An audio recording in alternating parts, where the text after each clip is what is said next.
Welcome everybody to this evening's Global Issue Speaker Series, which is a series of events we hold 3 times a semester for ACC faculty to showcase their expertise on global issues. Tonight we're fortunate enough to have Caleb Crow, Adjunct Associate Professor of Government and the ACC Conservation Manager, to guide us through the complexities of global climate change, science policy adaptation, obviously a issue of interest to everybody here in this room, I would think, tonight, and one of the more pressing issues of the 21st century that we face today. So please give Caleb a warm welcome. Thank you. Before I hand it actually over, for those of you who are students and are here for extra credit, I have extra credit slips that I can hand out afterwards. And then for Q&A, there'll be 2 microphones on either side that you can walk to ask your questions. Thank you. So do you guys have phones on you? Yes. One of the things I do in my classes when I start is I ask a question.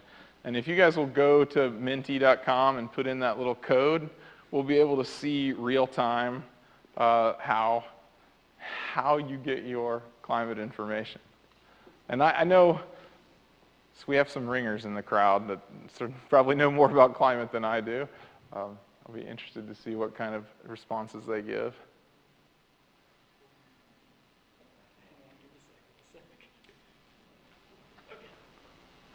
Yeah, usually I like to do it while people are walking in, but we had such good conversation going that I didn't want to interrupt. Can you pick multiples or not? Just one? One. I thought about making it a prioritized list. You can do that through this system as well, but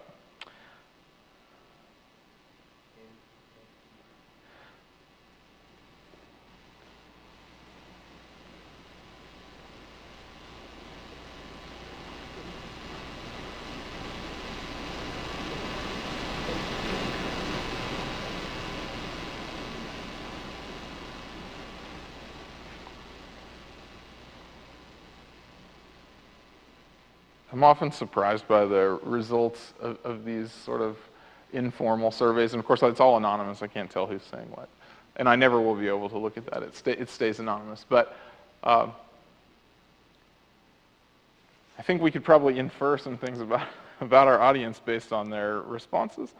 And So what do we do when we get to that site? Because I can't tell what we're supposed to do. you input this code, 133049. Should be on the top. Yeah, I think the site, if you're at menti.com, is just one line. Enter your code. Oh, you're not at the site then. Oh, good. We have a tech support volunteer.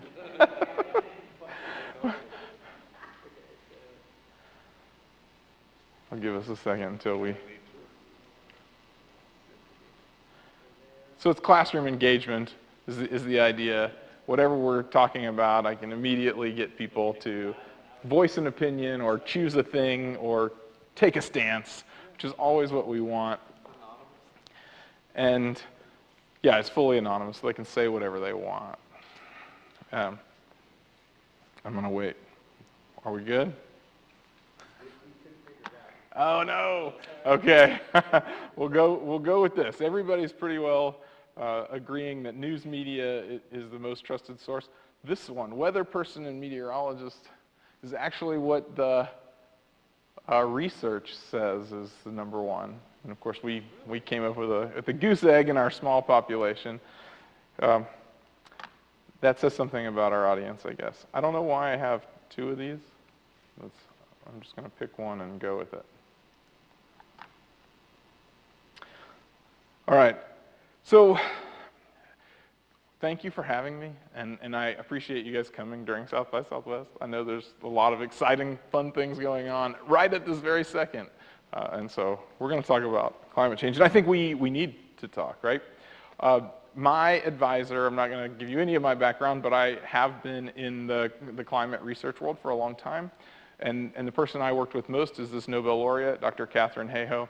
I'm not going to play anything that she does, but I am going to advertise for her, and you should definitely go check out this TEDx talk about why we talk about climate change. She is a professor at Texas Tech University, if anybody's thinking about going there. And that's where I was prior to this. So she really advocates that we need to talk about climate change. In fact, she says the one most important thing that most people in this room could do would be to talk about climate change. But in my world and from my perception, climate change has become noise. I'm just inundated with articles every day. There's always something about climate action, climate science, why it's right, why it's wrong, what policy we should adopt, what policy we're not going to adopt. And to me, that tends to be not moving anything forward. I don't know that our conversations are becoming fruitful because of the way that we're just talking about them. It is South by, so you could probably find James McMurtry at this South by, Texas singer-songwriter. I'll advertise for him too.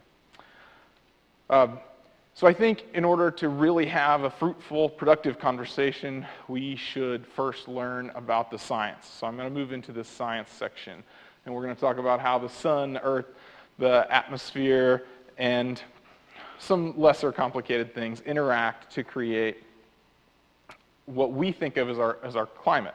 So it's a system, and it functions through natural laws.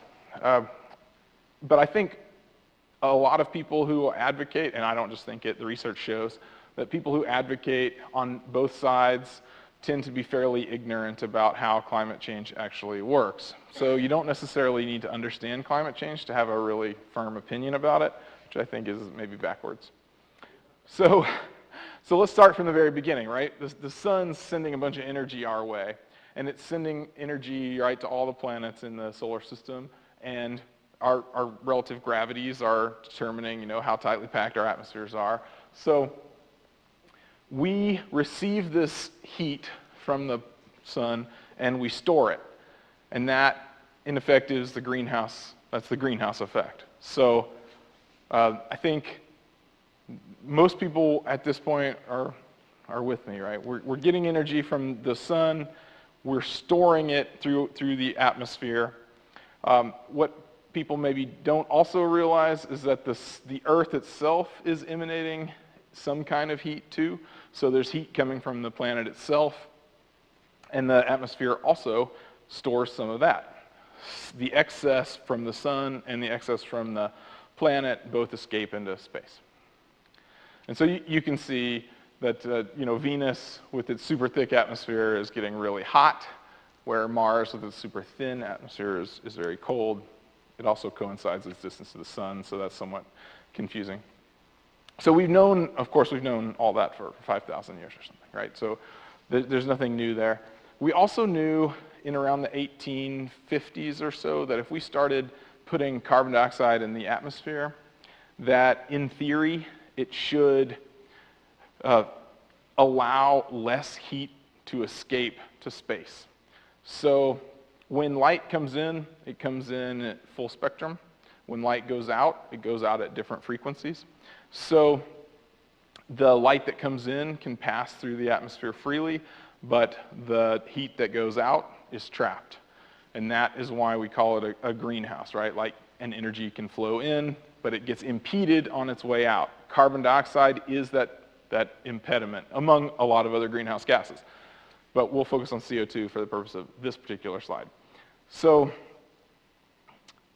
we had thought that putting more carbon dioxide in the environment in the atmosphere would be like turning the mini blind open more, or close more, so that the room would heat up, right? If we alter the CO2 in our atmosphere, that's going to start to change our climate. And so we put a monitoring station up in a place where there was no chance of it getting contaminated with industrial CO2, so we put it in remote Hawaii and started to watch, which I think is really cool, the planet breathing.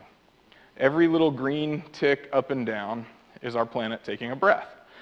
Every time the CO2 in the atmosphere comes down, it's because spring happened in North America, and everything in the not just North America, but all the northern hemisphere. So all of the northern hemisphere blooms, plants grow, the planet takes a breath. But all the while, we've been just pumping carbon through the burning of fossil fuels into the atmosphere, so it's consistently trying to go up. So when winter happens, the planet's no longer breathing in, so carbon goes up. And you can see the red line in there, which is CO2 trending upward. So under normal conditions, we really need this greenhouse effect. It's a really good thing. It's what keeps our planet temperate and warm. Otherwise, we'd be much, much colder, and everything would be dramatically different. So to review kind of what I said before, right? Sunlight's coming in, it's passing through the atmosphere, it's hitting the Earth. Some of it is being reflected, some of it's being re-emitted from the Earth itself. And then of that reflected and re-emitted portion, some of it's released to space, and some of it stays here and keeps us warm. This is like when you put a blanket on at night, right? Your body's producing heat, and the blanket is insulating you, so you are warmed by your own heat. What we have done by adding fossil fuel carbon to the atmosphere is we essentially put another blanket on top, and so that the key point here being that less heat is now escaping because we've lessened the ability of that heat to penetrate our atmosphere back into space. And sure enough, we've seen a measurable trend in global average surface temperature. So this is the global warming piece, and there's a lot of ways to view this. One of my favorites is this scientist, Professor Ellie Highwood here. She actually knitted a blanket, right? Remember I said it's like having an extra blanket? So she took the metaphor all the way there and knitted a blanket to follow the exact color code trend of the warming trend. There are also plenty of open source visualizations. So let's see if I don't know that I'm going to be able to pause. No. Yeah, okay, so in any given year, I'll just explain the graph. The outside is every country in the world, and this 0 point in the center of the circle is what we consider to be an average temperature for that country.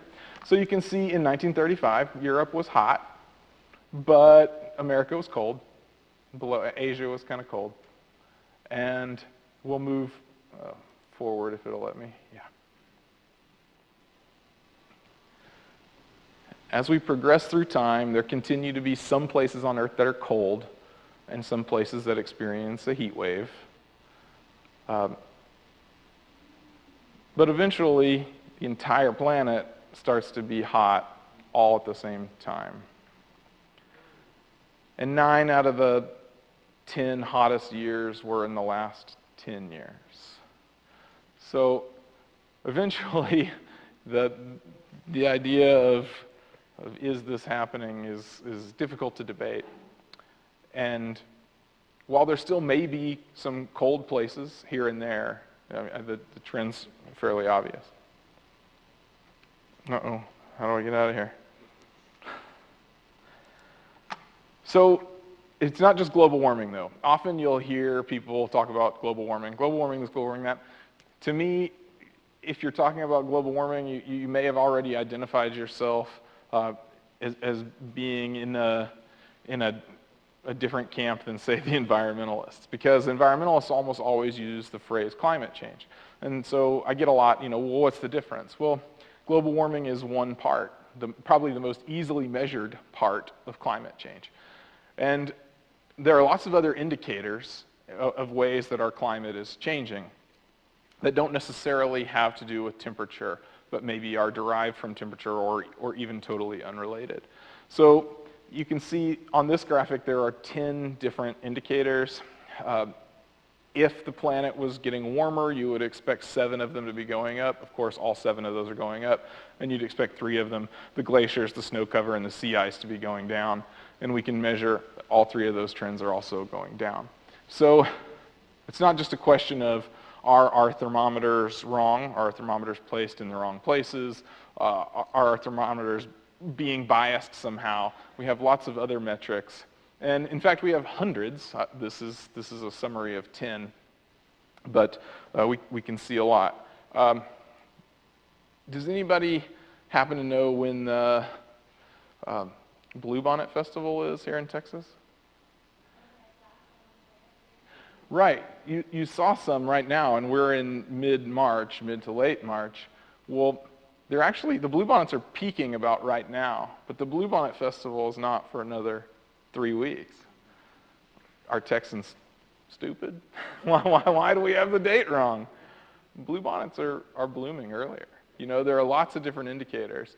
And in fact, one of my favorite stories is Japan is a very ancient culture, and they have really detailed accounts of when the cherry blossoms occur every year, because it's important to their culture, right? So they have 5,000 years of cherry blossom data. And we can see through Japanese tracking of when the cherry trees blossom that actually they're blossoming earlier, 2 to 3 weeks earlier now than they used to. So it's not anecdotal when you start to put all of those other indicators together. And it's not just global warming, though I think global warming is shorthand. We can say it. But don't be confused that global warming is somehow different than climate change. It's a part of climate change. So, okay, we've got all this extra CO2 in the atmosphere or some type of carbon. Where is it coming from? Largely, it's coming from the burning of fossil fuels through the process of industrialization that happened in the Industrial Revolution starting in the 1850s. As nations industrialized, they did so by creating power grids, building big machines, and running trains. And all of these things took fossil fuel to produce a huge amount of life-saving labor. And I'm not trying to be critical about that. We certainly need it in our industrial process, and all of our advancements in science, the way I'm talking now, is certainly running on some fossil fuels. Although, as I mentioned, we do have a solar array on this roof. So largely, this greenhouse effect is being increased by the burning of fossil fuels. So for me, that's a quick summary of how the sun, Earth, atmosphere, they all kind of work together. Do I need to talk about anything else specifically about the science before I step into the next section, which is actually going to be about sciencey sounding myths. So if you have a sciencey sounding myth question, save it. Yes, sir? How long before Earth turns into Venus? Yeah, I don't know. We'll check the climate models, but a really long time. Yeah. You had a question? No? Okay. Okay, good. Everybody's got it. I don't have unlike my classroom, I don't have a clock here. Okay, I'll try to stay on time. So, don't fall for any of these sciencey sounding myths. I just kind of walked you through the science, and to me, I think of the agreement with the climate change science and the disagreement into these 4 categories. So, if we're having a conversation, the way I mentally start to frame my thoughts is I'm listening to what someone is saying to me, and I'm establishing kind of where they are in this spectrum. It's happening. It's our fault. It's probably not good.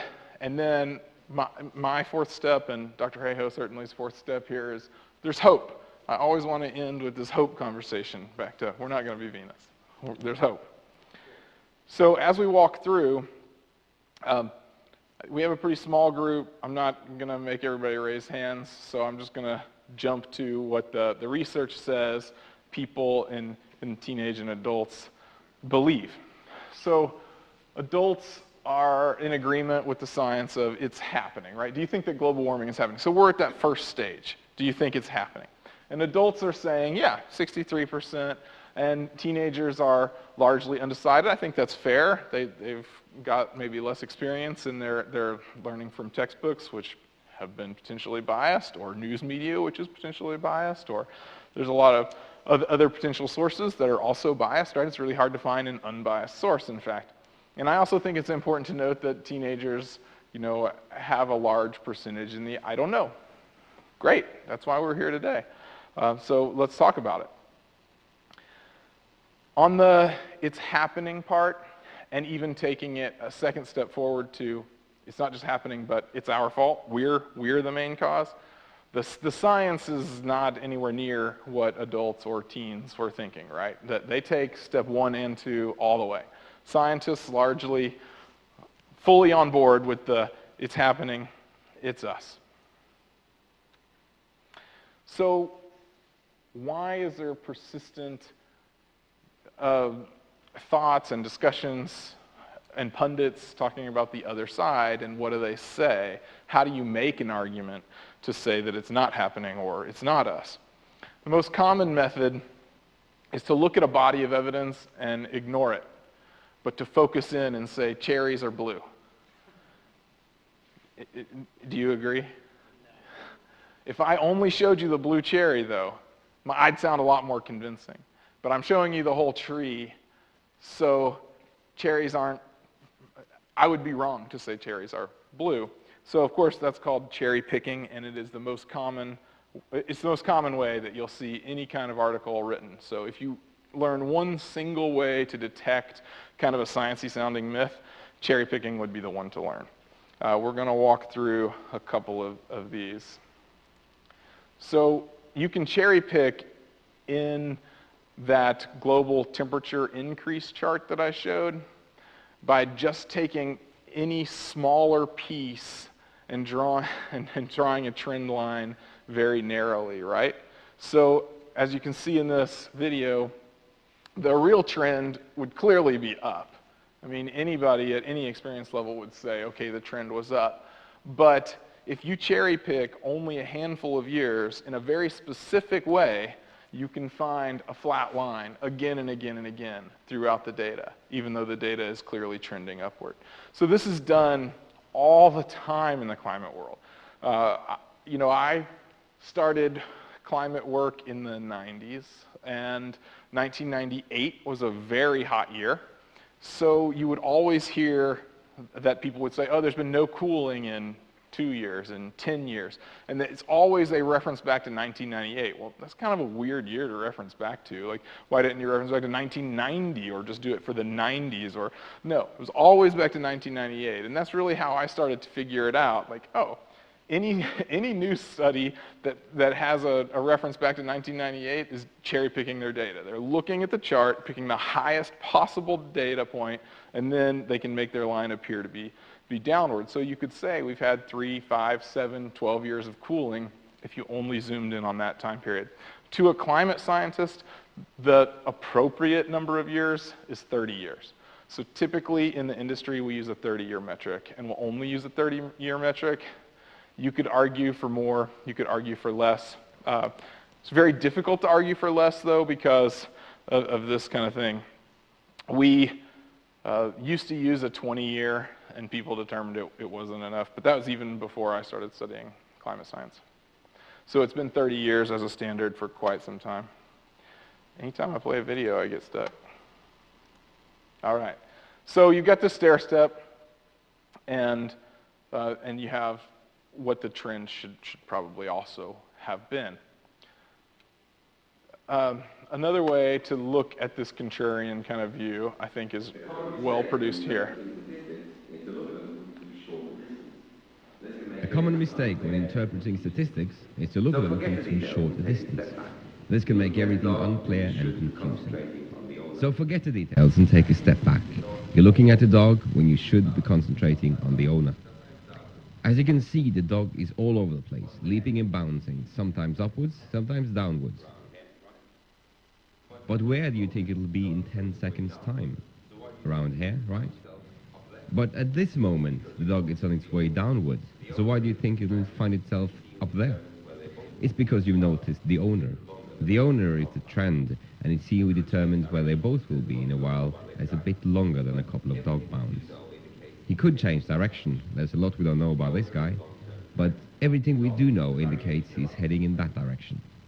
The owner is the long-term trend. The dog is the variation around this trend.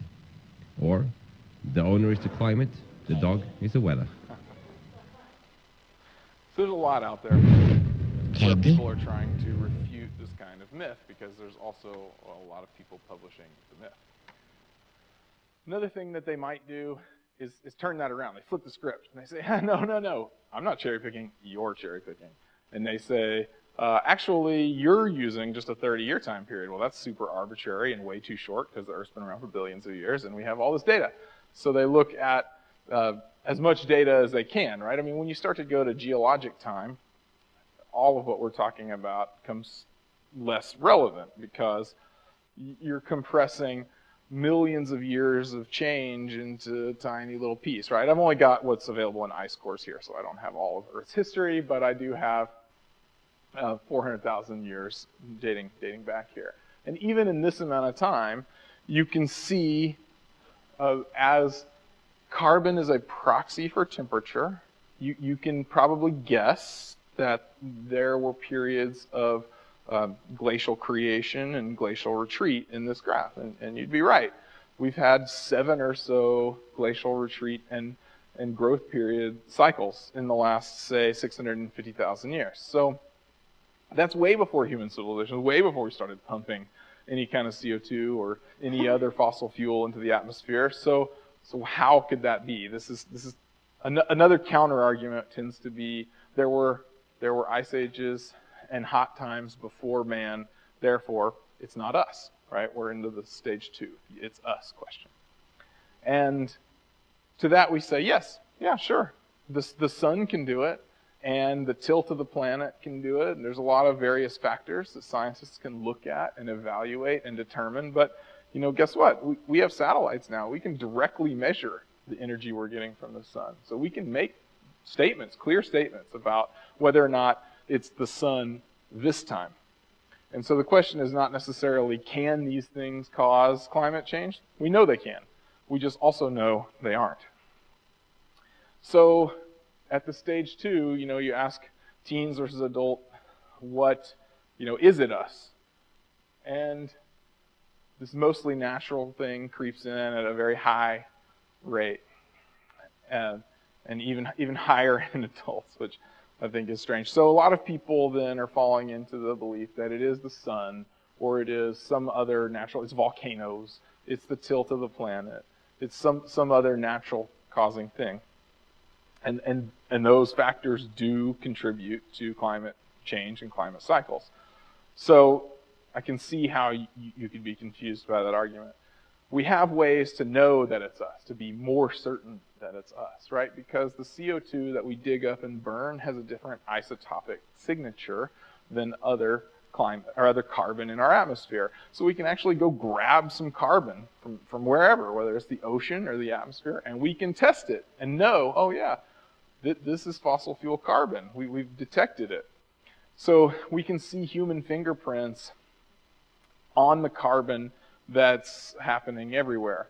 And then there are all these other metrics, like, you can see human fossil fuel carbon in trees, we can see it in the water, we can see it in the air, we can also measure through satellites, like I was saying, the other factors that are happening. We can also measure temperatures at higher levels so that we can know what's escaping and what's not. So we're pretty confident, exceptionally confident, 97% sure, right, that it's us. So moving into is it bad? Well, I'm going to say yes. I'm not going to give you a lot of examples here, but we'll talk about it some more.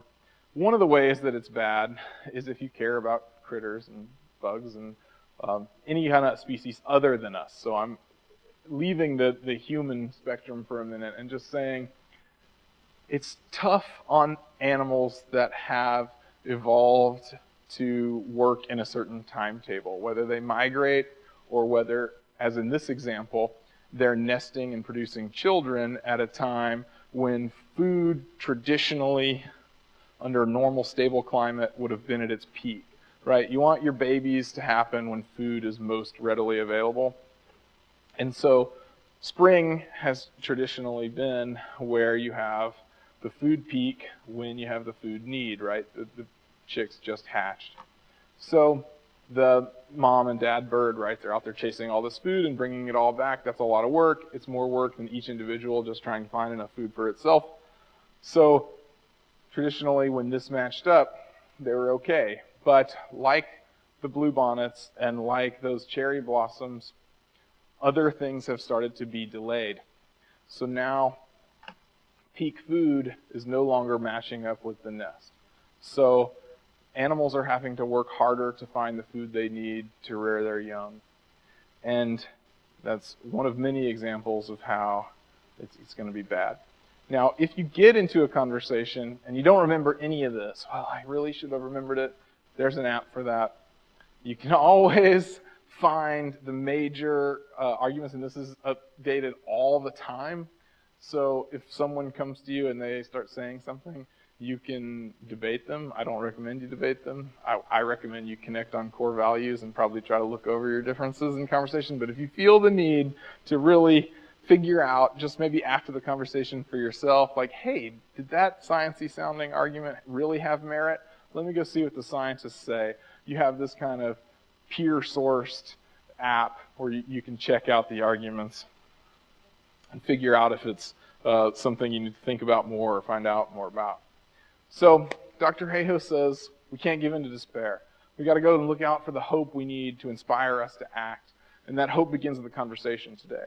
So she's always ending everything with hope, and that, right, is the fourth stage. We've really always got to talk about the hope and what we can do about it, because working in an environmental career, it's always what they call declinatory. Something's always on the decline. There's less wetlands. There's more polluted ocean. We missed the emissions scenario tracking again, and we're over the worst case scenario year after year. So it can be a very disheartening industry to work in. But we always need to maintain hope. So when I have a conversation with anybody, I try to really frame it in terms of solutions. Let's think about what can be done and get past our differences. And then I go home and I think about their argument and figure out ways I could have said something different. So is it bad, right? I mean, getting back to the birds timing, like, well, maybe it's bad for those birds, but maybe for me it just means more days on the beach. That's my son at the beach. And he's probably not talking about CO2, really. The other way people talk about it being bad is they're always like, well, those polar bears are having to swim farther for food, and all the walruses are on the land because there's no sea ice. I've worked in 33 countries. I've even worked in Alaska. I've never seen a polar bear. And I doubt, has anybody seen a polar bear? Actually, I guess I have seen them in a zoo. We're really far from them, so it's hard to care. I love this Zach Unger guy who wrote this book, because he says, he wanted to be the second coming here of John Muir, which, as an environmentalist, I love John Muir. And in fact, when I went to Alaska, I read him. But it turned out that he ended up not writing the book he wanted, and I don't think the point is really about polar bears at all. I don't necessarily care about changes in the Arctic, because I'm not in the Arctic. I have compassion for Inuit peoples that are being relocated, and I don't want that to happen to them.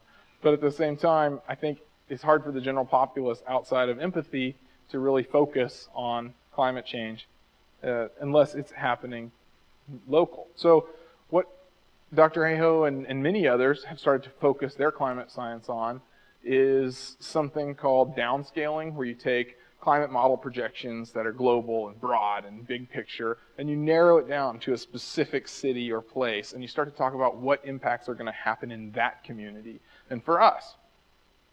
And that's where the action is going to occur anyway, in terms of policy and solution and mitigation and adaptation.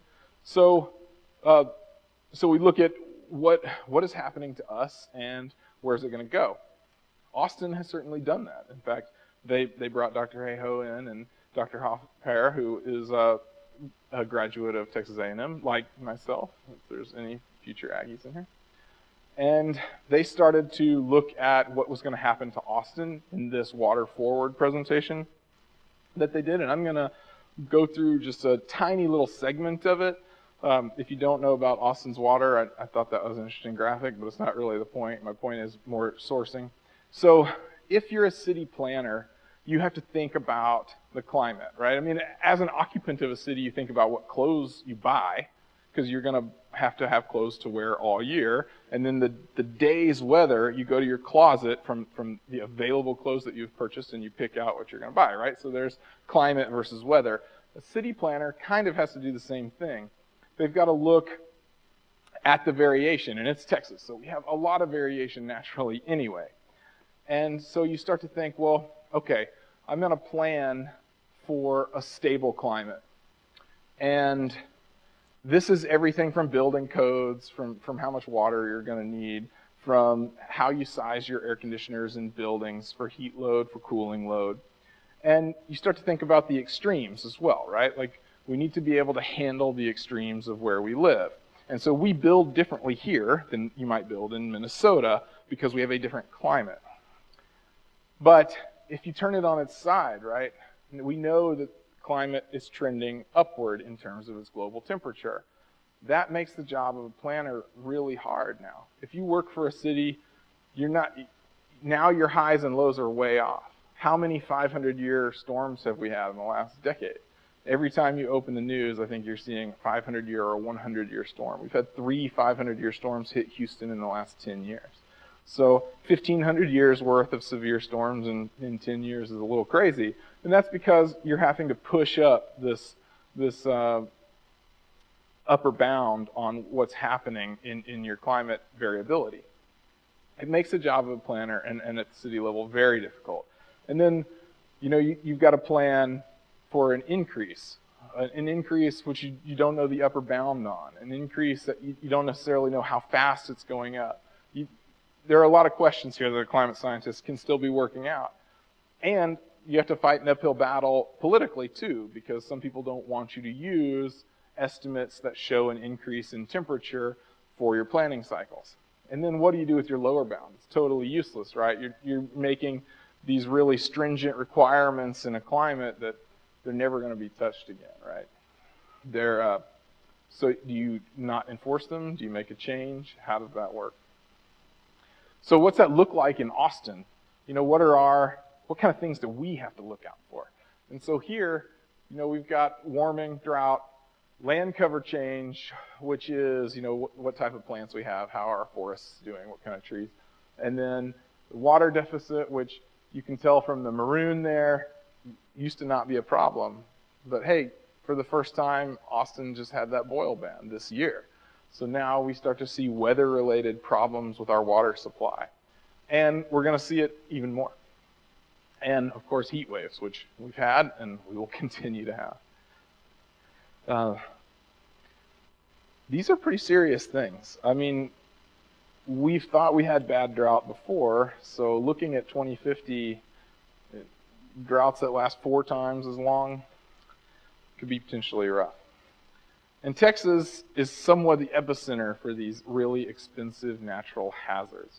If you look at NOAA's report on how many billion-dollar events, Texas is number 1.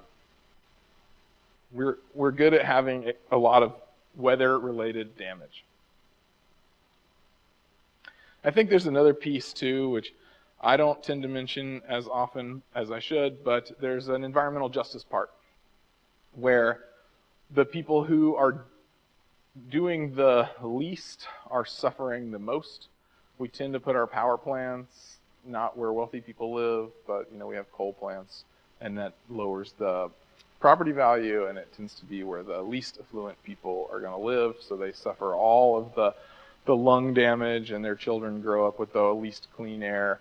And wealthy people who are using the majority of the power, they tend to not have any of those problems, right? They can shelter themselves from it. The same is true worldwide, right? The really wealthy countries that are emitting everything have enough money to probably live comfortably, right? We just turn our AC up more. We run our AC longer here in the U.S. But other people are not going to have that same advantage. Yes?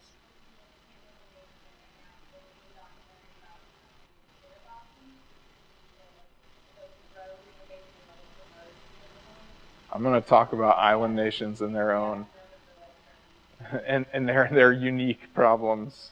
But yeah, certainly there are island nations that are very poor. They emit almost nothing, so they're doing nothing to contribute to climate change. However, they have an existential crisis, right? They're going away. They're no longer going to exist by no fault of their own.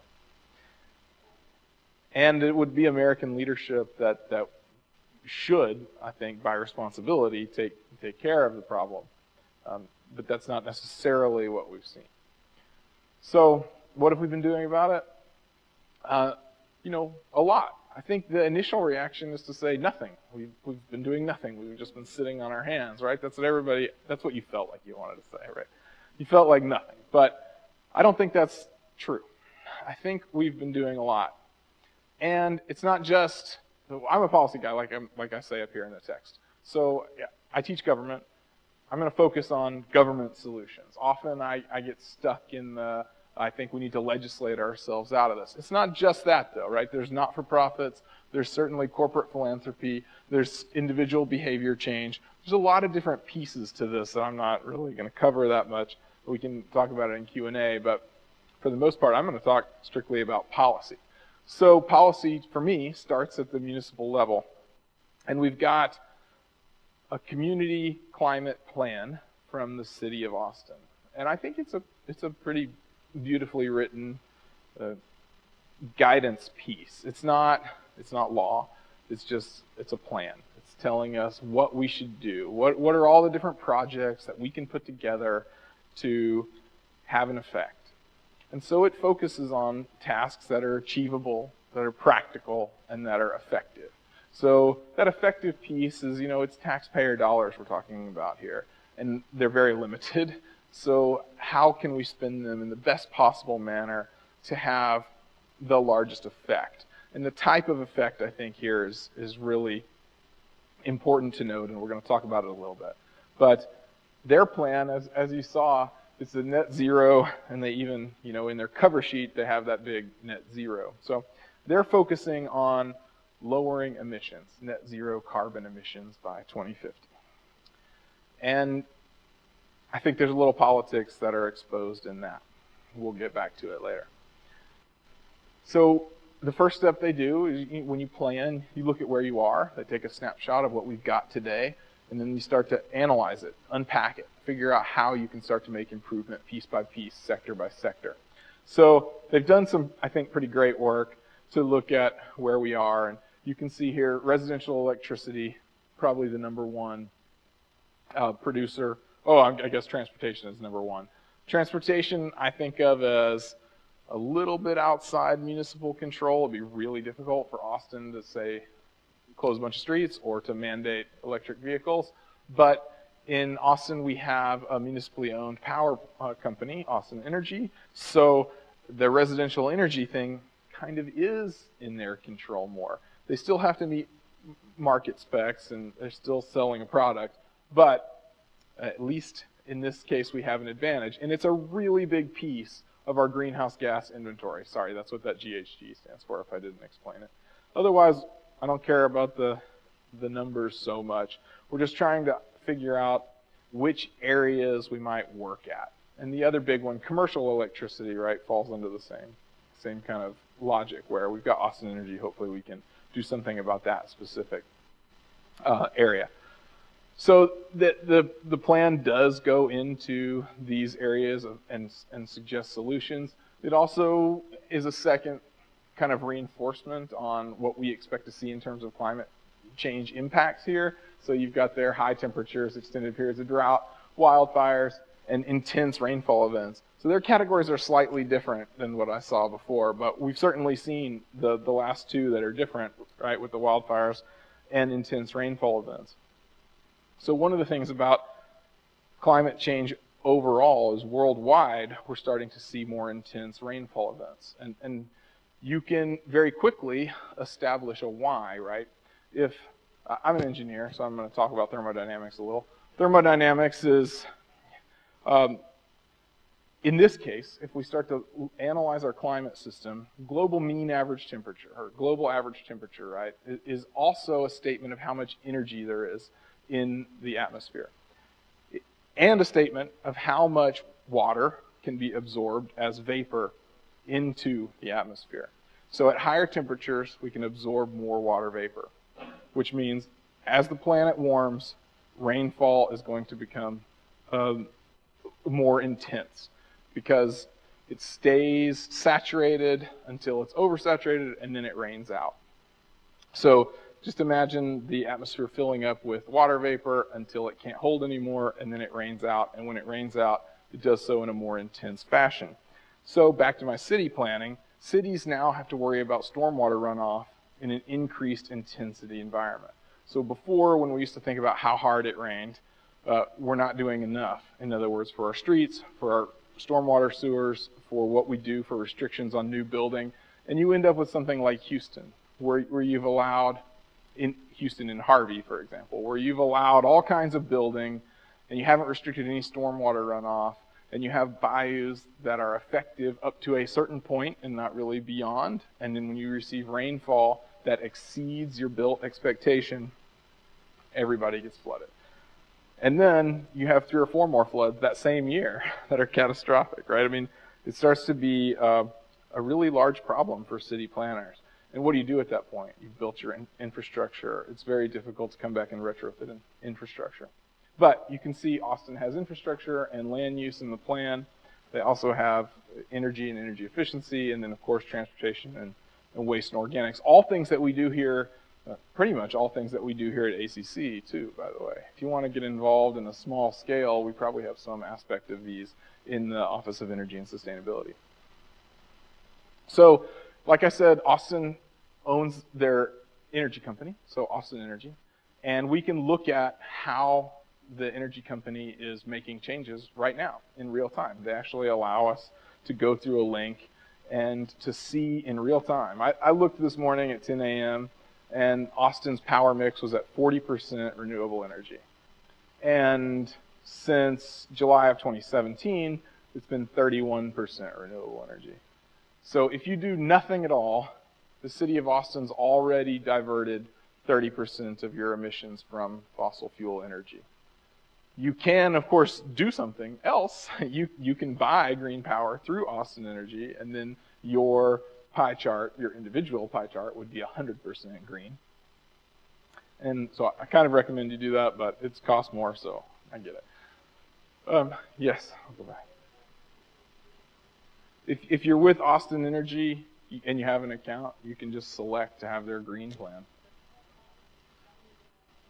Yeah, a lot of people don't. They just sign up and say, I want electricity. But nowadays, you can sign up and pick your mix even at some. If you're not in Austin, you're probably in a deregulated part of Texas, and then you could use a green mix from any number of sources. I won't name them because I don't want to advertise for anybody, but whoever you're getting power from hopefully has a green mix. I would bet they do in Texas. I've certainly lived outside of Texas where that wasn't the case, but the political pressure here, which is actually a good segue, is fairly strong. Yes, sir.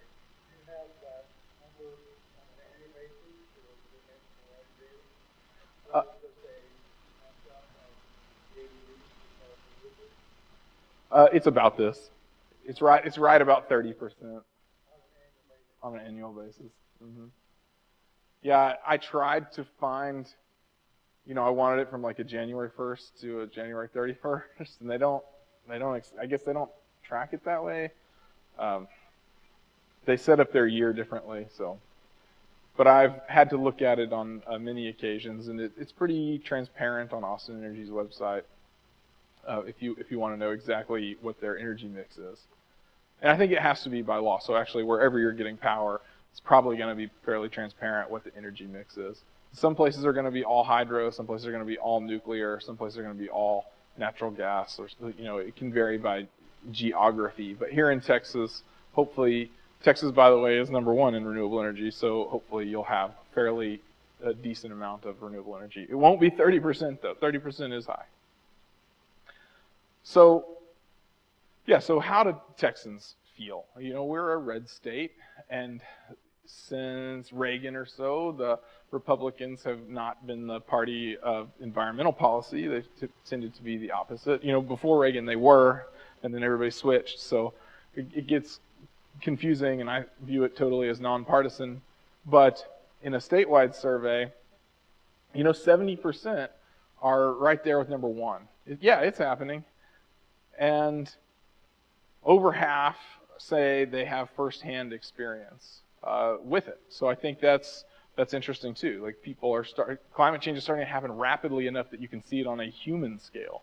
That's a frightening statement, but I think with what we've seen in Austin and in Houston locally, and even since Katrina, we've started to see firsthand experience ourselves. So once we get to that stage 2, we're no longer in the majority. Fewer than half think that it's us. So that tends to be where the conversation, I think, needs to start, move forward, and be framed. And let's get more people agreeing that it's us. And we'll do more promoting why we know it's us.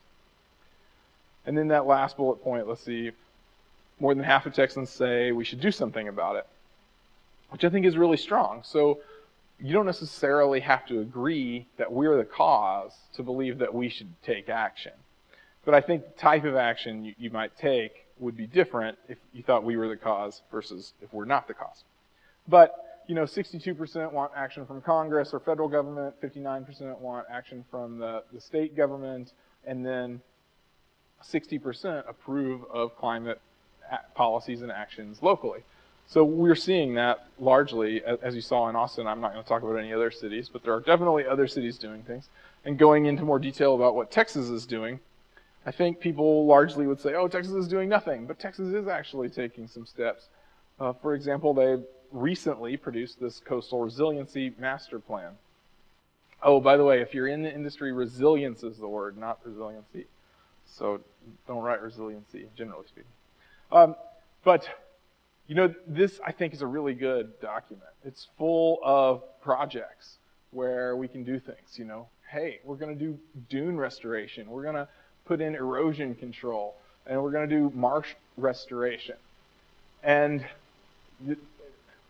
yeah, this is State of Texas, just came out March of 2017. There's money available, and they're asking for bids on these projects. All the big not-for-profits are chasing down, and lots of engineers and groups are trying to come up with projects that will solve these kind of things, do these things.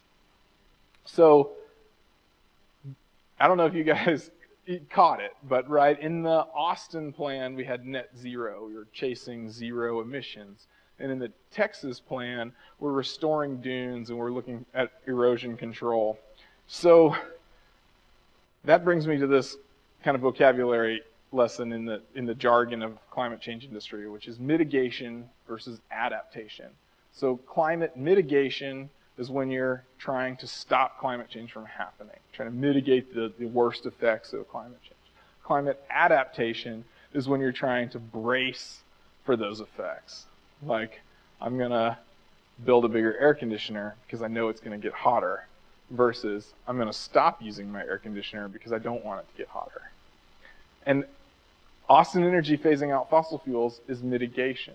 They're actually trying to help the whole world, not just themselves a little bit, whereas the state of Texas doing this kind of coastal work is a form of adaptation. We're trying to brace for sea level rise, we're trying to brace for stronger storms, we're trying to brace for increased rainfall. And so I think that's where you have the kind of political divide. If you are in agreement that it's happening, then we need to take, yeah, it's happening, we better take action. Let's do something about it. Let's build a bigger seawall. But if you think it's us, you tend to have a different set of solutions. Oh no, it's our fault. We should probably stop doing what we're doing or do things in a different manner. And so you start to do mitigation. And so that certainly, is the difference between, say, a blue county like Travis County versus a red state in the state of Texas. But both are taking a lot of action. So what are other states doing? I don't care. I'm not in other states. No, we are going to talk a little bit about other states, because another thing I say is the federal government has to have a way to learn. It's really expensive for the juggernaut of the federal government to move and do a new policy, right? They really need to have examples. So in government, we talk about policy innovation at the state level that the federal government can learn from. And you have different states doing different things. Well, I think one of the coolest innovations that's going out right now is this cap and trade program that California started in 2013. So California's actually got a carbon market where you can start to buy and sell carbon.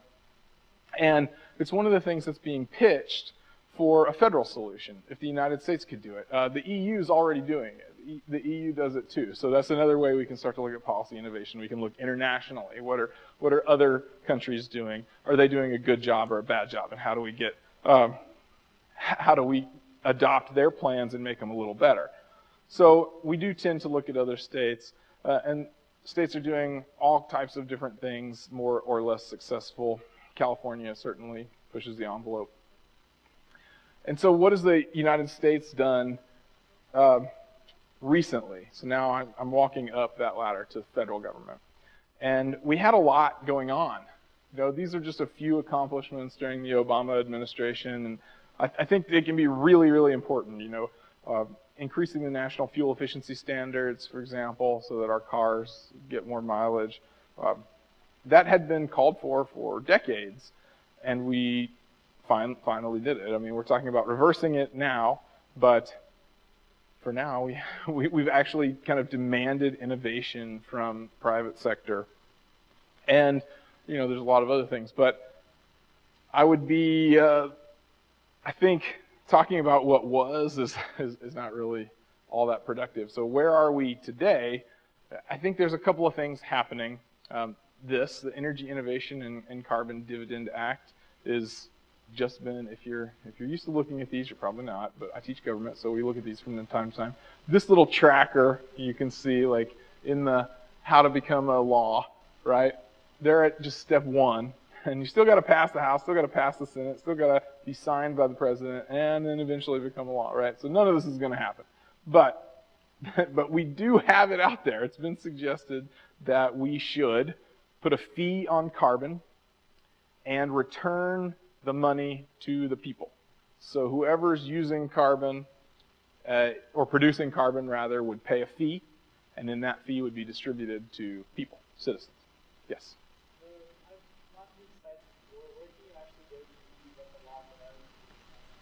The full text of it will be at this congress.gov. But it'll be dry and legal. So if you're good with the actual legal text, then congress.gov is your best site. If you want it to be thought through by someone else, someone like the Citizens Climate Lobby is going to have a web page that will, and it's probably on there. Do you know if this is? Yeah, so this is probably on and talked about and split up and parsed, and things that are good, things that are bad, why it should pass, why it shouldn't pass, right? There'll be analysts. But again, bias. This is, I think, the least biased place, and it's just straight legal language. Yes?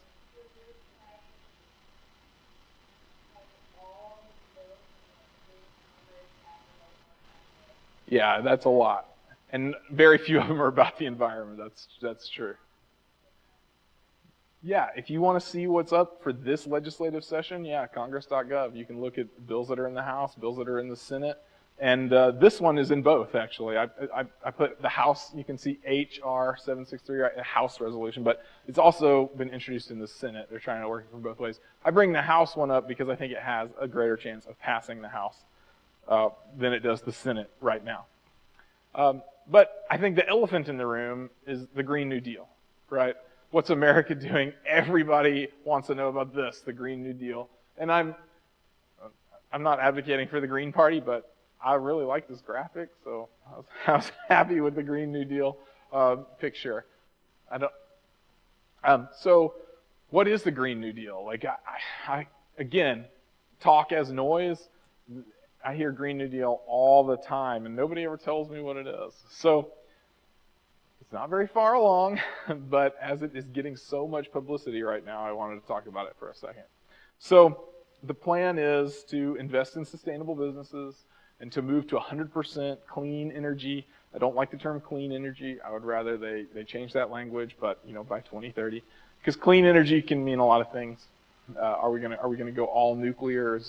Define clean. You've heard of probably clean coal, which is essentially a myth, right? So what do they mean by clean? And investing in clean energy technologies, I think expanding that would be productive.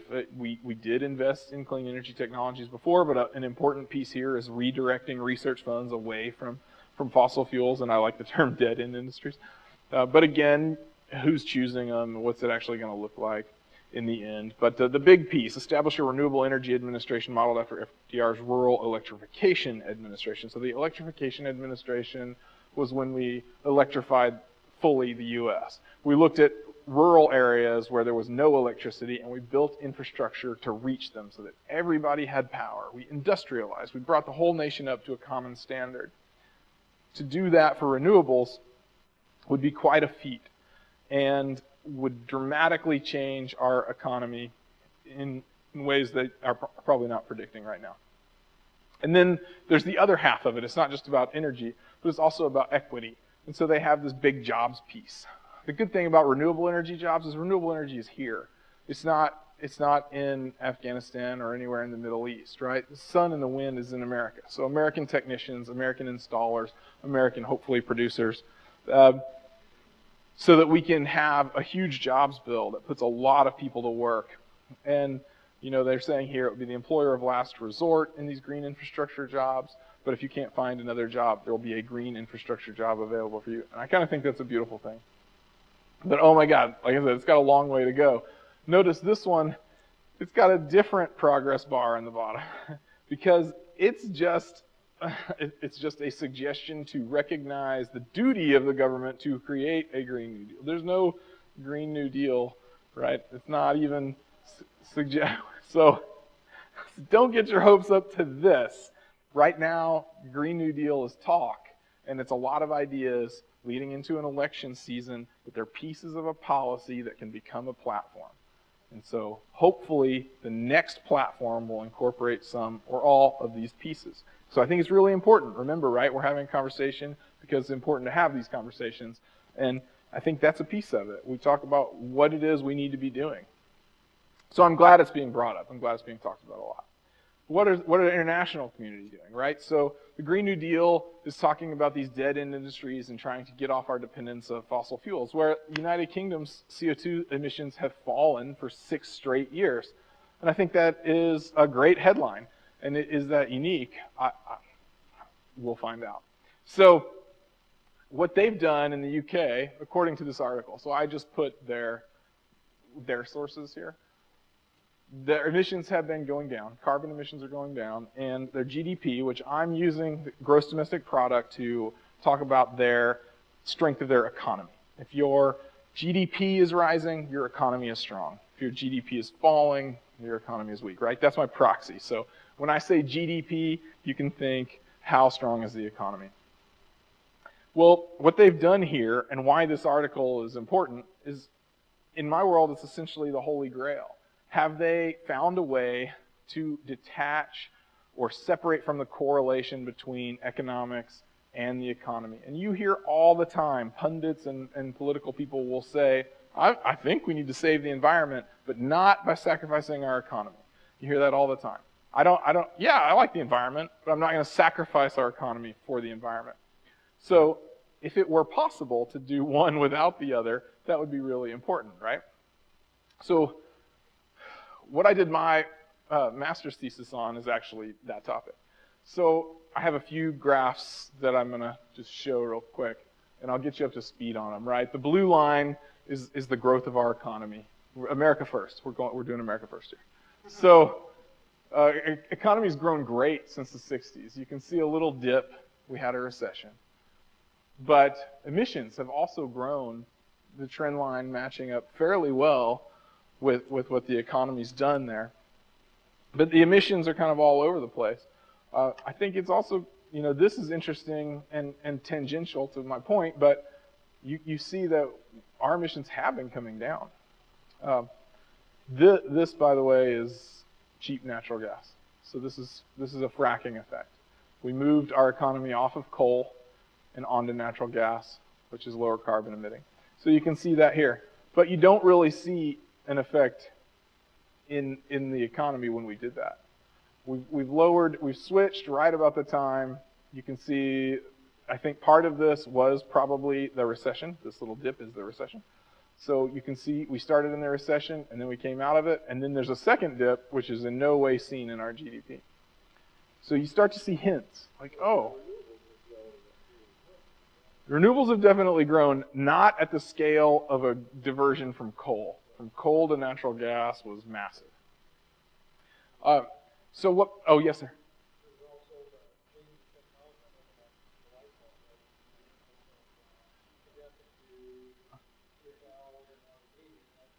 Yeah, efficiencies have gone up as well, but I would point out Javon's paradox there. We've actually probably built enough new growth that even with higher efficiency things, our total building use has gone up. Even though each individual building might be more efficient, we have more buildings, so the total is over the top. But both very, very good points, and of course we cannot see that level of detail in here. But I'm going to get to more graphs where we probably don't need to see that level of detail. So what I typically do is I treat one as the x and one as the y, and I think like, well, what's the graph? Are these really correlated? And I'm getting into some math here, but this is saying because it's positive, we're saying that as the economy grows, so do our emissions. And the growth is explained maybe 60% or so. But I think anybody would be able to draw that trend line. And so we make the argument all the time, well, there are all these countries that haven't industrialized or in the process of industrializing. And so what do their economic growth curves versus emissions curves look like? And this is pretty typical. China and India look very similar. It would be hard to say those are not related. As your economy grows, so does your emissions, right? And so they've got an even stronger prediction. But back to that case of the United Kingdom, actually, their emissions have been coming down since the 60s. The last 6 years, they've been coming down more recently, but the trend is decidedly downward, right? Over a long period of time. And their economy has been pretty steadily growing. So I would say that article is cherry picking, right? They've taken a 5-year period and just thought about, well, what about this 5 years? And then during those 5 years, the economy was going up, but hey, it just came way down. So you're cherry picking in a certain little tiny range. Yeah, and I think they need to look out, right? Because Brexit's going to mangle this whole thing for political reasons instead of this carbon emissions thing. So I like what that article's trying to say, right? Because what we need to do is find a way to separate the dependence of economic growth on emissions. And there probably is a way to separate that. The UK is proving here that you can make this number negative. So really the correlation here is saying that your economy grows better the less emissions, the fewer emissions you have, which is a very different statement than China, India, the US, and the way that people talk about it. So right, that negative number there I think is really critical. There's a sign change. So what's different about China and the UK, right? The United Kingdom was fully industrialized by 1960. So they really don't have any more industrializing to do. So now efficiencies take over. Back to your point, right? They're built up, so now efficiencies start to move these emissions down, and they can do a better job with their resources because they're not in the process of industrializing. Well, I think a lot of the geographic right. qualities lend to that. They're geographically constrained, right? Good point. They don't have their own resources, so they're having to pay to bring them in, so you want to save money. So they have added incentive. And Germany, I think, also has this added incentive. But clearly, you can see here the economy versus emissions going in opposite directions. You want to detach that. So America looked okay, but Germany, they're looking great. They're driving those emissions down, and they're driving their economy up. Yes? If there is this correlation, then why not just compare things developing countries cheaper emissions first? I think that's where we're headed. I'm going to use a different language, but yeah, right. The next step would be industrializing without fossil fuels. Yes, sir.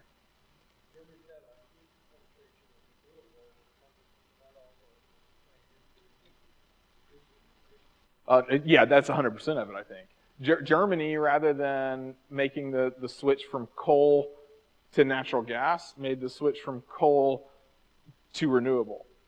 And so America will have to make a switch again. right? We're using natural gas as a kind of a stopgap measure on our way to renewables, whereas Germany just skipped it. We'll invest now in a future technology. And maybe it's not a money savings to do that, right? Because the more people use solar, the lower the prices get. So America's actually going to benefit from Germany's investment here, as well as the rest of the nations in the world. Yes, I'm going to go in the back.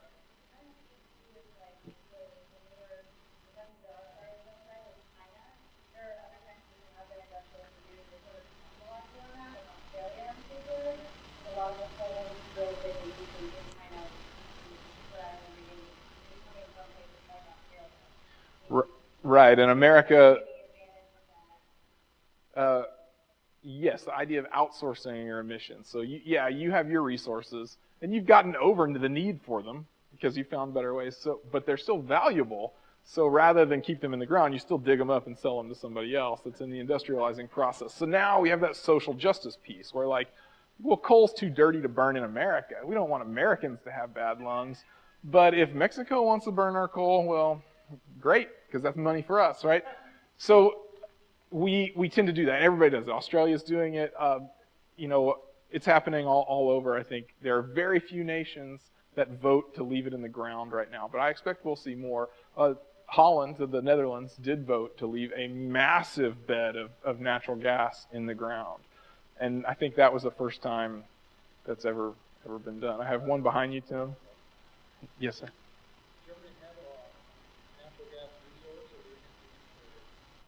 or coal, so the question is, Did they do that out of goodwill? Did they do it out of foresight, or did they do it because it made economic sense?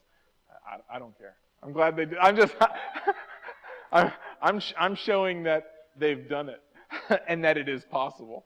Their motivations, of course, were their own. But I think you're probably correct. It was probably not out of goodwill. They did it because that were the resources they had available. Out of necessity, right. Yes, Tim? I was going to say, I heard an article this morning from the governor of New Mexico. They're on the precipice of passing a really ambitious, no fossil fuel law, renewable only in the state of New Mexico. 2030, I think, is what they're going for. I read that article too, But the border access is going to give a conflict because you have a huge surplus, $1 billion budget surplus from oil and gas that you're pulling out of the permanent basin there. He said, yeah, that is a conflict. We need that money. But what we're going to do in our house is we have everything in line to do the renewable only. but the article I read said they were then going to sell it to the other states that didn't have that law.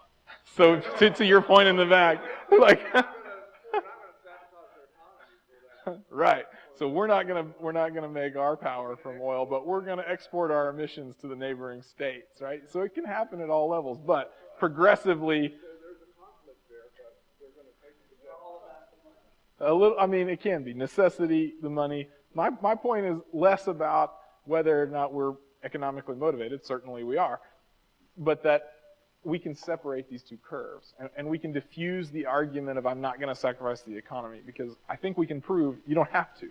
Other people are doing it. It's absolutely possible. The road to that, they may be able to build an economy to where they can divorce from that. Well, exactly. Can you do it? Can you industrialize without fossil fuels? This is really the question of our age, I think. And so people, I say people, but I really mean these climate pundits, are talking about India. Will India be the first nation to leapfrog the coal, natural gas, fossil fuel kind of industrialization and just start with a decentralized solar kind of capacity? If you're doing what the United States did, right, trying to electrify all of your rural areas, you can do it by building giant power plants and massive transportation wiring, right? Or you can do it by shipping solar panels out regionally and setting up local power structures. So there's a lot of potential there. I mean, they're going to have to incur major costs to do something the way other people have done it, or to do it kind of the new way. And so people are hoping, again, in this case, probably climate advocates are hoping that India is going to elect to decentralize their power system and go all renewable across the nation. And I think with the German model, you may see that. So they've got, power to the people through decentralized solar instead of centralized coal power. You've got to have, and then once you've done that, you can move to an electric car economy where you have a zero-emission transportation or relatively zero-emission transportation, because now you're running off the decentralized renewable power in your local cities, and your buildings start to make energy instead of consume energy. These kind of things can be done when you're starting from a blank slate. They're much harder to do when you already have your infrastructure in place, because we still have a centralized view of our power structure. And solar is actually very difficult to move around. The power on this building, we wouldn't even really move across the street. We just use it here. But of course, Austin Energy has to worry about where their power plant is and moving that power here, or buying wind from West Texas and bringing it in. I think with a blank slate, you can do different things.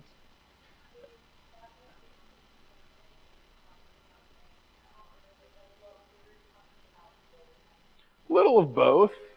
I mean, both China and India are doing way larger scale than the United States, right? I mean, China's still building coal power plants, but they're also putting in way more wind than us and way more solar than us, and they have solar farms that are shaped like pandas.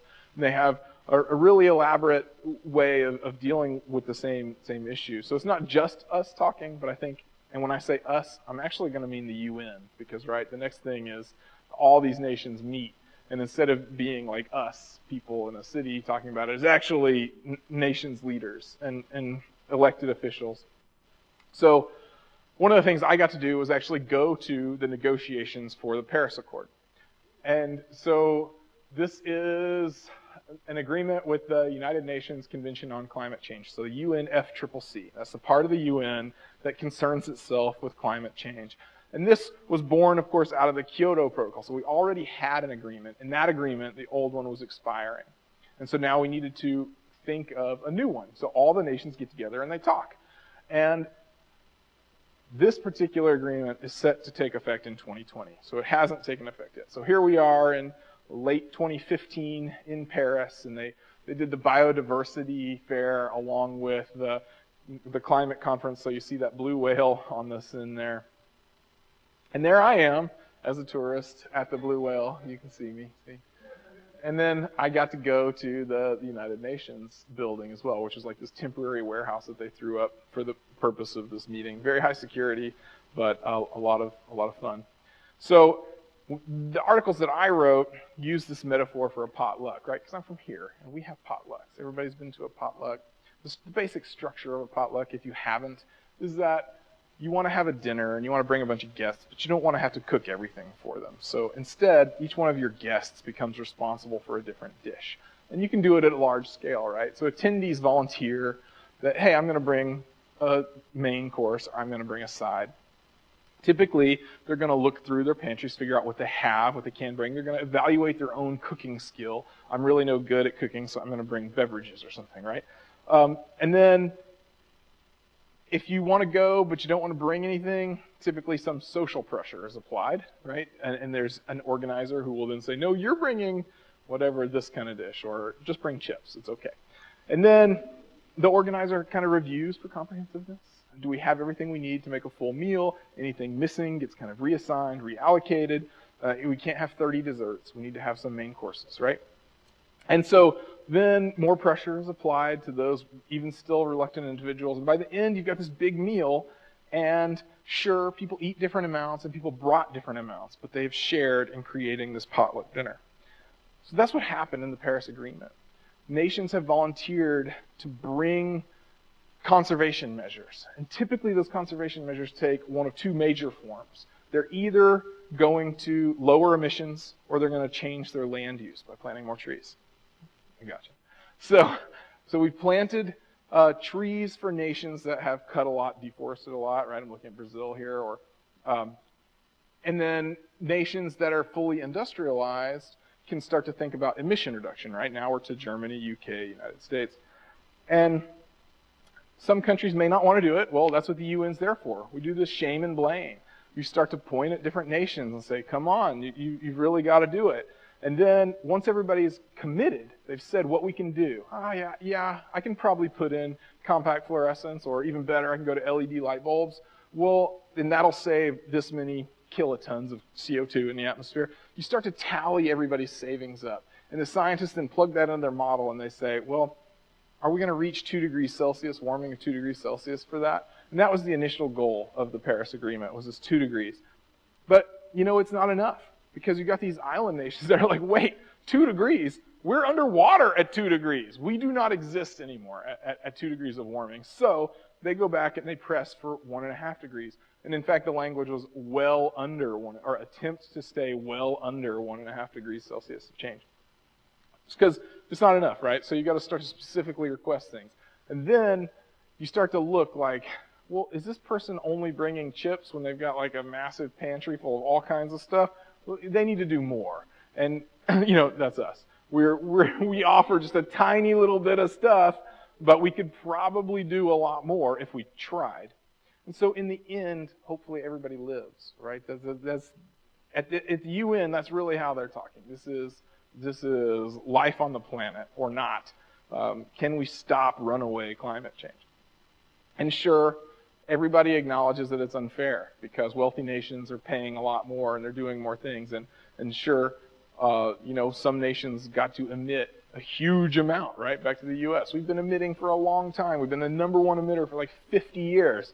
And all of a sudden now everybody should cap their emissions, even though we've had 50 years of eating at the buffet of emissions. So that's why there's some compromise. At these international agreements, nobody's going to come away with everything. So the developed nations like us are kind of mad. I don't want to pay aid money to these developing nations. I didn't get aid money when I developed. So why am I going to give money so everybody else can develop, right? Well, that's what we're doing. We're trying to get money so that they can do those leapfrog technologies, so that India can afford to build solar instead of burning cheap coal or whatever it is, right? So there's $40 billion right now in this green bank to be used across the world to help these industrializing nations. And developing nations, they're not happy because the agreement tells them what they can and can't do with their sovereign nation, right? I want to be able to industrialize in the way you did it. Why are you telling me that I can't do what you did? That's really hypocritical of you, right? So they're mad at us, and they're mad at Germany and Europe, who are constraining their, in their view, maybe economic growth, their ability to grow their economy. So hopefully we've gotten past that. And like I said, those island nations, they want to exist, so they want us to keep climate change as low as possible. And then, there's a lot of status quo industry out there as well that's really advocating against this through a variety of ways they can do it. So they're not happy because all these people are ganging up on them and saying, hey, stop buying those fossil fuel products. But we make fossil fuel products, so it's really a frustrating thing for them. So we'll see what happens with it. 2020 is right around the corner. Theoretically, we've already withdrawn, but we can't withdraw because it hasn't started yet. And, we also withdrew from the Kyoto protocol, but we met our agreements even though we withdrew. And back to my thing, we're all sovereign nations, right? In this community of nations. So it's not as if someone's going to move tanks in because we didn't meet our Paris Agreement. Everybody complains that it's not binding. Well, it's an agreement between sovereign nations. It really can't be unless you're willing to go to super extremes about it. And we just haven't been. So what do we have in our quiver then to make people accountable? Public shame. We go to the UN and we call them out. And we call them out again and again. Hey, you're not doing what you should be doing, or you're not doing what you promised to do. And there are varying levels, right? If you ratify it in the Congress, then it's law in your nation, and you're not doing what your law says you will do. That's a little bit different than you're not doing what we hope you would do, right? So there are varying levels of shame, but that's really all we got. In the international world, unless we're willing to go to war or put trade sanctions on someone, those are our really only tools. So we have a sword, but we need a scalpel. And so we're stuck with some public shaming. Don't think there's some of these giant floods and blizzards and disasters. Will help move the needle as well. We hope. Yeah, natural disasters are in the policy world what we call trigger events. They often do trigger a lot of public saliency, public interest in there being new policies. So, or the existing policies become more favorable. I always want to talk about hope too. So there's a lot of hope here, I think.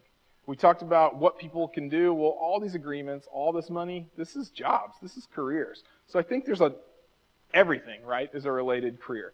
There's certainly education jobs that are out there, and this Project Wild, if you're an educator like myself, Project Wild has a bunch of curricula out there, and they need people developing it, they need people using it, they need people learning it. Landscape architecture is growing. That was intended. It's growing huge, and I think they're starting to get this kind of structure put together for environmentalists, right? You can become a bee city or a bee campus, like ACC could become a bee campus, or you can start to host monarchs. This, by the way, is from my monarch way station. I built a monarch way station at my house, and Northridge campus and all the campuses, by the way, have a monarch way station that's tracked through Monarch Watch. Are you not getting one this semester? We had a grant process this semester to get all our campuses, but South Austin apparently is lagging. So we're building a bunch of Monarch way stations across the district, and we have a well-established one at Northridge, to your point. Yes, sir.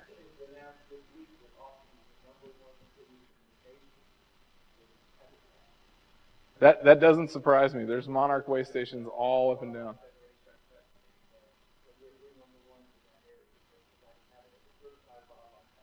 And so we're starting to see a change in how landscaping was viewed. We're getting away from turf. We're going to native plants that support wildlife.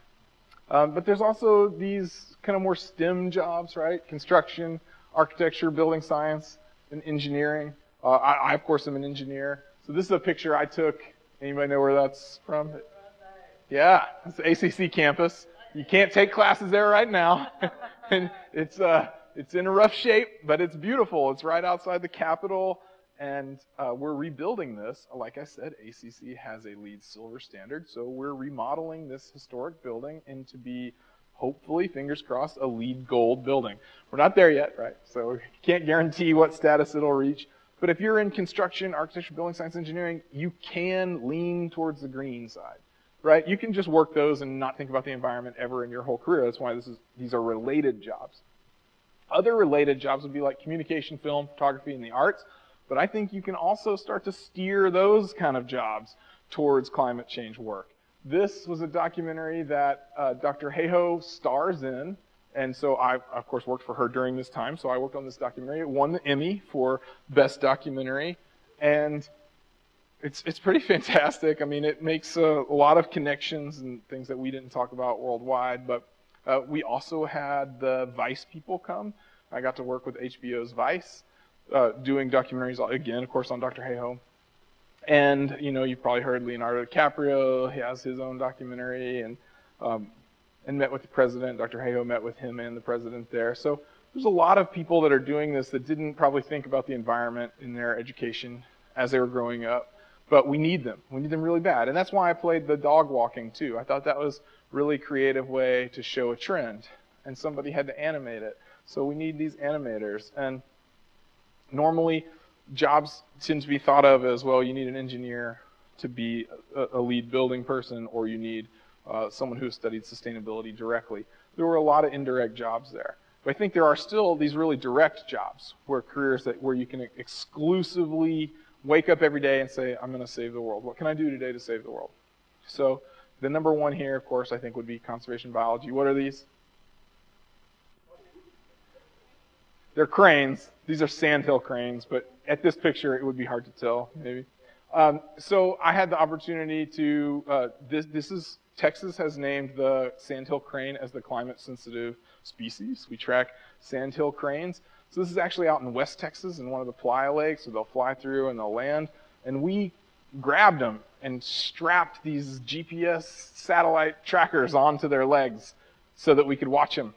So there's also engineering and computer science there too. So these conservation biologists and engineers get together and they work these papers out, and you have to build these things kind of from scratch and then code how they're going to be done. So these people are working full-time all the time towards sustainability efforts.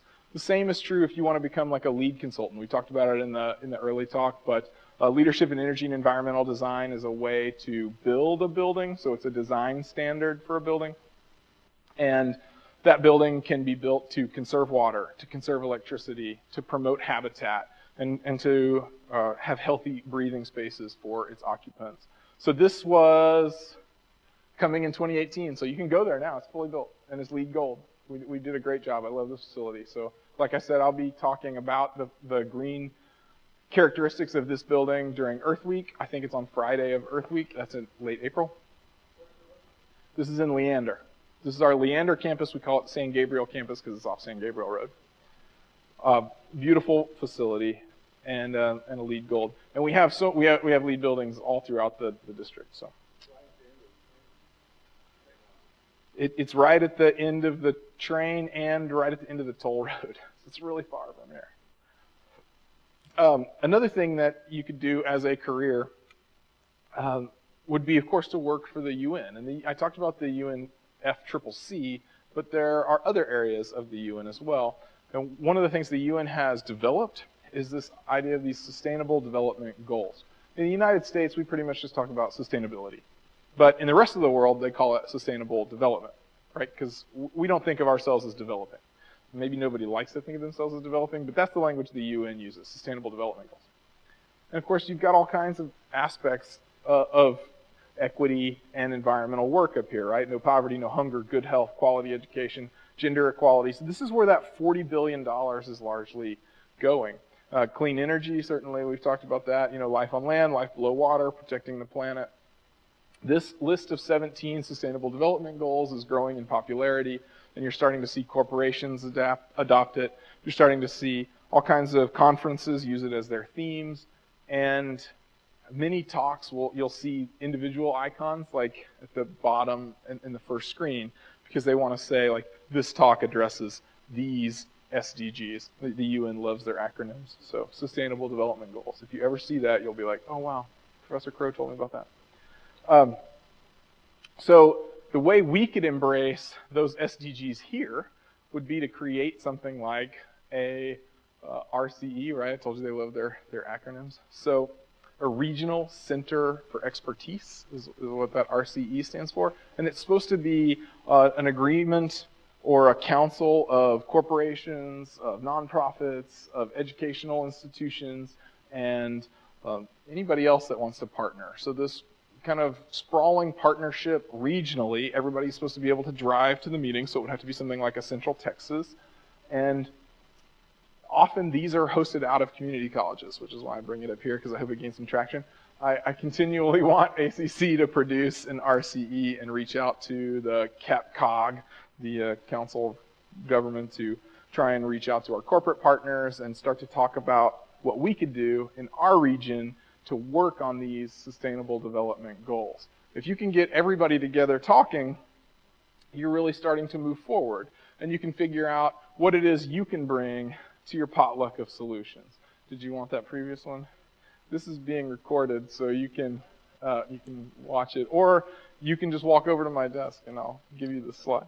But those are the sustainable development goals, and part of the way you get people talking about them is by creating a regional center. North Texas created a North Texas RCE this year. So they're in their first year now, and that's hosted out of the Dallas County Community College system. They have a slightly different setup than the ACC, but the way they're doing their RCE could be pretty similar. I would love to see us or one of you maybe take this on. Talk to me if you want to do it. So back to where we got our climate information. You know, in the beginning, everybody said, what'd they say? Largely news media was our number one. And I intentionally didn't put scientists on there because no one kind of has access to a scientist on a daily basis. Well, not no one, but few people have access to a scientist to just like bounce questions off of. But now, hopefully, I've given you some tools. You've got a way to categorize, right? It's happening, it's us, it's bad, and there's hope. And I think if you can start to move your conversation down that spectrum every time you have a conversation, then maybe you're really doing something good. and hopefully having a productive conversation. In fact, that would be how I would define having a productive conversation about climate change. So for me, that concept of hope is this rational hope. And you'll hear various climate people say rational hope. And what's that mean? Well, it means that we're going to have the things we've talked about. You're going to have abundant clean energy. You're going to have the stable economy, right? Because our economy no longer depends on emissions, right? Our economy is separate from emissions. And you're going to have equitable resource sharing, right? We're not going to put the not in my backyard philosophy where I want more power, so I need you to have a power plant in your backyard. That's not very cool. Let's not do that to people, right? So let's share our resources equitably. And so what does that mean? This is more for people that are referencing later. I don't expect you to read the full slide. And we've talked about them here today. But if you guys have more questions, I will be here.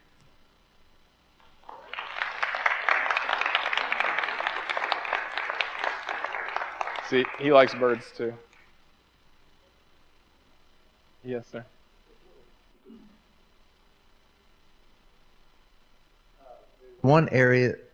There was one area that you didn't mention, the part of the government that is completely understanding these problems, and that's our Department of Defense.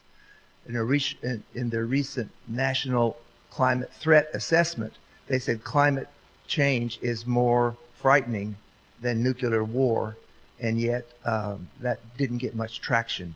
So they're concerned about massive migration because of sea level rise and other kinds of instability around the planet. Could you just talk briefly about the implications that relate to our national defense? Yeah, I mean, that actually wound up on the editing room floor, but I did look at it in preparation for this because the Department of Defense recently put out a study of how many of its facilities are thought of currently to be impacted by climate change effects, right? We went through what's going to happen in Austin, and we saw there's going to be heavier rain, there's going to be drought, there's going to be wildfire. Department of Defense did the same thing. And so, for example, the Air Force found 35 bases that they need to take action today. They need to start repairing or taking adaptation steps. And I think that's where we have a divide in government. Like, yes, the Department of Defense, they have to take adaptation steps, and they know they have to take adaptation steps. But it's very difficult for the government to take, or Department of Defense, rather, to take mitigation steps. And so, in essence, that's why it hit the editing room floor. I didn't include anything about the DoD. But absolutely, Department of Defense acknowledges all the time, whenever you ask them, and in lots of reports that are freely available, that climate change is a huge problem and is going to cost them quite a bit. And they've got to retool and rethink and try to adapt. They know they're going to have to adapt, and they are. So that is totally nonpartisan. In the same way that I talked about that divide between Texas and Austin, adaptation tends to largely be nonpartisan, so they can do it. But as soon as they start talking about it's us, right? They go to stage 2 in the conversation. Then it becomes politicized, and we don't want to give you budget for the mitigation effects. Yeah, they get around the politics, I think, by saying we need to prep. What if the power goes down? We still need to have some. I'm not talking specifically about Fort Hood because they may actually have it for emission reduction explicit reasons. I don't know for every example. But I can think of some other examples where they're taking steps that are mitigation too. So I don't mean to paint with a really, really thick, broad brush here. I just mean to say the trend seems to be government at the federal level can always do the adaptation steps. Seldom can do maybe mitigation steps. They know they need to do mitigation as well. And certainly building for efficiency and building for solar, there are cost benefits as well. You can always make an economic argument for efficiency. And I think that's a really strong thing for government to do. And they don't necessarily come out and say we need to save these island nations, but they do say we need to save money, and we can do it, and we should. It's responsible. Yes, sir. Yes, you do. Alright. Yeah, so one thing I didn't hear you address in your presentation, I was kind of happy not to hear you address it, was the issue of recycling. I mean, something that I've heard, I mean, I want to hear your view on this, is that recycling certain materials is actually worse for the environment because it puts more emissions into the air and it's not economically feasible. I mean, how Okay. true is that? I'm in the sustainability department here at ACC, and so you may know that sustainability department provides you with all your trash cans. And I see a violation, a clear violation in this room, right? We're never supposed to have separated containers because what's going to happen is recycling is going to go in that landfill instead of being separated like you have in the corner. But I didn't set it up. And then you have a third chamber over here where you have compost, right? So that's theoretically coming from my office. I work on waste diversion all the time, every day. And in fact, I went to India and lived at Garbage Mountain and studied recycling at the foot of Garbage Mountain. So I've seen some really, cutting edge and some really sort of terrible maybe examples of recycling. And I agree. I would always say that recycling is a bad thing. Recycling to me is terrible. We should never be recycling because there's an upstream solution. What we should be doing is not producing single-use containers that need to be recycled. And you may have heard that China has now stopped taking our recycling, right? So there's no more like market for recycling, for recyclables, I should say. So why were we shipping all our stuff to China in the first place? It seems like a really terrible idea. We produce all these drinking bottles and then we put them on a ship and we spend carbon to transport them to China so that China can maybe downcycle them. So think about upstream solutions when you can, because an upstream solution where you avoid buying a single-use plastic bottle is far superior, or right, you avoided the plastic bag. But that's why I'm a policy guy, right? Because I want to legislate against the bag, right? I would be for a bag ban, but then it gets unlegislated sometimes as well, and that can be a challenging environment to work in. So when you're in a situation where you are producing recyclables, I think you have to recycle them, and you need to do your best to collect 100% of what is recyclable and recycle it. So while it's not a great solution, it is the only solution once you've produced it and used it. Right. So yeah, we do all we can to actually recycle. And by the way, Texas wasn't sending their recyclables to China anyway, so we're still kind of good here. But for those places that were sending stuff to China, that's largely stopped, and we need to find a new solution. And so right now, a lot more recyclables are going into the landfill. The other piece of that is oil's cheap again. So any petroleum-derived product is going to be a lot cheaper. And so recycling value, it has to always be compared to the cost of something new. Well, if that new thing's made from petroleum and petroleum's really cheap, then the cost of your new product is super low. So the advantage of recycling is also, not there. So recycling is an uphill battle, but we need to keep doing it. At Garbage Mountain, in case you don't know, is a kilometer-high trash pile. It's a big landfill, open air, where you just, for decades, they just threw trash on a pile. And it's over a kilometer high. 50,000 people work it every day. There's massive machinery digging and turning on it. And the people that work it are barefoot, mostly children, and they carry little baskets, and they spend all day like picking up pieces of a single color of glass. Like, oh, there's a piece of blue glass. And now they look for blue glass all day. And then they walk down the mountain at the end of the day, and they lay out every piece of glass that they took, and they throw the ones that aren't blue glass away, right? Because they walk to the blue glass recycler. The recycling things are all surrounding the mountain. And whichever way you go down, you have one individual item that you can take in, and then they make, $2 or something. These are homeless people that have probably never had a home in their entire, ancestry. And so yeah, they're working for less than $2 a day in absolute poverty, working barefoot in a trash heap that's over a kilometer tall. So when I see that kind of extreme poverty and the necessity of recycling, and then I hear people say like, "Oh, I'm just going to throw this in the trash because somebody will go back later and pull it out as a recyclable," I think of Garbage Mountain, and I don't really want that kind of social justice in the United States, right? I want us to go ahead and recycle now while it's clean and while it's easy. Let's keep it out of the landfill. If you don't mind, I do have one more question. Yeah, I think we have time for at least Yeah, a couple I more. mean, So let's do what it. what would you say? Because I am curious. What would you say to just throwing the plastic and the glass into the landfill? Well, I mean, what I just said, I guess, is don't do it. All right. I mean, landfill space in Texas is cheap, and so we have really low. Again, back to that uphill battle. Conceptually, if you think like California, oh, they recycle better than us. Well, land's more expensive, so throwing it in the landfill costs more in California than it does in Texas. Texas, we got lots of space. Who cares? Just make a bigger landfill. So, so we fill it up a little bit sooner. It's inconsequential, right?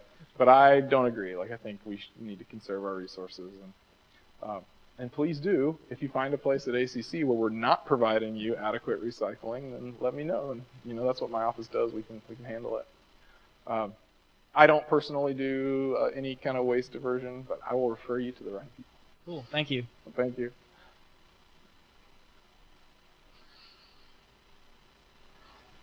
I just wanted to make like a small comment, kind of going off what you were going through with like the recycling. I lived in California for like 8 or 9 years or something, and they actually had like facilities where people that just continue to save cans go and they take their cans or their glass, and they actually like pay out for the cans, the materials. I've never seen anything like that in Texas. It's just like you recycle because you know that you need to do it, and we know what the blue cans look like. But I mean, I would like to see something a little bit more along those lines, kind of more to where like people have incentives to recycle. Well, I know we're trying to cut that all out, like to Right, upstream solution. But if right. you can't, but what if can you we do? can, like that, I think it would definitely give people more incentive to actually recycle, because I know a lot of people, not technically here in Austin, but in the rural areas that are just like, we don't recycle because there's rural areas don't even have curbside, stuff Right. that we think is just bare necessity. But yeah, right. So I'm a government professor. I think of policy solutions first, and there are a lot of policies that are out there and innovative to get people to recycle more, or stop using the landfill more, right? So New York State and a lot of places have a system called pay as you throw. So in Austin, we have a hybrid. We pay by the size of the container. A little, right? So regardless of how much trash you squeeze into the container, you pay the same amount of price every month. And if you have a giant container, you pay more than if you have a small container. So you got like 4 options, and that's the price point you pay for your trash. And it's not that much different. In New York State, it's called pay as you throw, and they give you a sticker that goes on a bag. And every bag has to have a sticker, and that sticker costs you like $1. So every single bag of trash, that's $1. If you throw out 4 bags of trash, that's $4 a week or whatever. So you're truly saving money, and your incentive is to not throw very much away. I mean, to the point where you have illegal dumping and people just not using the trash, right? They turn their backyard into their own private landfill. So some extreme things happen, but pay as you throw absolutely increases the amount that people recycle. The other thing they do is, of course, they offer a rebate, so you get 5 cents or 10 cents, depending on state, when you return a recyclable to a collection agency. We used to have the pay for cans here in Austin. I mean, when I was a kid and my family was poor, we would collect cans and deliver them and get cash. But that's kind of gone away because the value has relatively dropped. It's so cheap to produce it now, and the free market got rid of that more than policies. But there are policies we could put in place to promote it. The question would be, is there political will for those policies? And Texans largely haven't shown that kind of political will, and we don't necessarily have the economic incentives to back it up. So if you're going purely on economy, clearly we're not going to do it. So it's really going to take, vocal people like us to create that political will to get other kind of things done. I think that answers the question, but there are lots of options where you can incentivize people through a tax or through a credit or through some other kind of function of how things are done. If we go to the energy world, for example, or the water world, right, the systems are set up the same way. You get these utilities to come in and you pay a fee just for the privilege to buy their service, right? Hey, I want to buy some electricity. Well, cool. That's going to cost you $30 a month. That's a connection fee. And so if you don't ever turn anything on your house on, you pay $30 a month. Well, okay, cool. Now I can buy your product. And then you buy their product. But if the product only costs you $15, then your total bill of $45 is, 2/3 the connection fee. And so you stop thinking about how much you use, because relative to the total bill, it's really just the connection fee that matters. And you'll see that most often with water, where people just don't care how much water they use because they don't think that each gallon of water makes their bill any different. It's really just, are you connected to water or are you not connected to water? And once you're connected, you pay a lot. So you can restructure those rate structures so that there's no connection fee, and you pay more to make up for the lost money. You pay more per kilowatt hour or more per gallon, and that makes people have an economic incentive for conservation.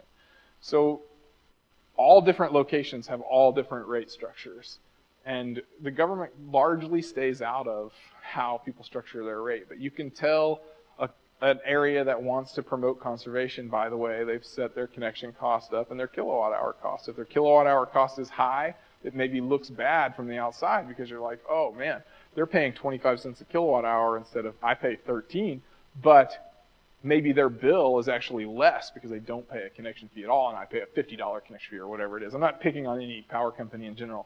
I'm just trying to say that there are these policy incentives or corporate incentives that provide financial reasons for people to conserve that are largely absent in most areas today. So we have a lot of innovation we could do. All right. Well, I think you got. Oh, one more. Yeah, in the fee and dividend plan, I understand that they did a REMI, I've forgotten what it stands for, REMI, REMI study that showed that it would actually help the economy, or in most places it would help the economy. Are you familiar with that, and what do you think?